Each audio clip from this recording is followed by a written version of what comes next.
Karong bispera sa Chinese New Year, halino na sab ang tradisyonal nga pagkaon sama sa tikoy sa Filipino-Chinese community sa Davao City.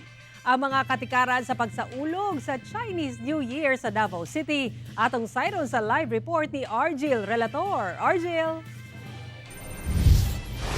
Sara, ubay-ubay gayud yung mga tikoy ang giandam sa bakery sa Davao City karong besperas sa Chinese New Year. Sanit ubay-ubay sab kanila o sa mga nabawayan yung Filipino Chinese community ang nag-order kanila. Nagasimbolo matod pa ang tikoy o ingon pa ang fortune cake no sa unity o sa grasya sa matag pamilya.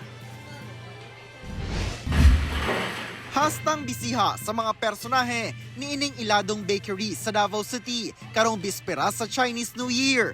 Giandam nila ang mga order nga tikoy o fortune cake.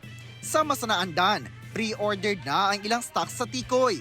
Alang sa mga walk-in sa ilang tindahan, assorted tikoy na lang ang ilang mahatag. Ang halinon nga tikoy nga dunay peanut, tag 45 pesos matag usa o 2,250 pesos ang usa ka box nga dunay 50 ka buok. Duna say naka-plastic container nga tag 200 pesos, lakip ang assorted tikoy. Ang dagko nga fortune cake, tag 480 pesos. Karong adlaw, gi-claim na ang orders. Panalong life, isa para gwapong inyong pan sa 2026 sa lubong good health and more tas-tas sa kinabuhi o may panginabuhi. Dili lamang ang dunay dugong Chinese ang nagapalit og tikoy, lakip na sab ang mga Pilipino. Sama na lang nian nga naanda na sab nga magpalit og tikoy matag Chinese New Year. Lami man isa pod tradisyon dugay na gid dire nagabaligya. Gamay pa jud ko.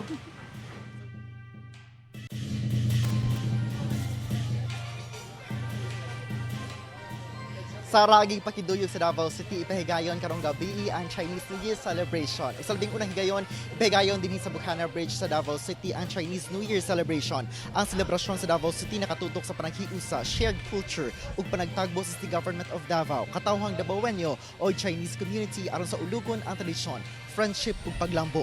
Ang maong tulay kay simbolo sa koneksyon. Ginarepresenta ni ini kung paunsa nagkonekta ang Davao City sa kultura, komunidad ug oportunidad. Gawas sa layon og dragon dances ug cultural performances gikan sa Chinese schools, ilusad sab ang Davao Chinatown Coffee Table Book.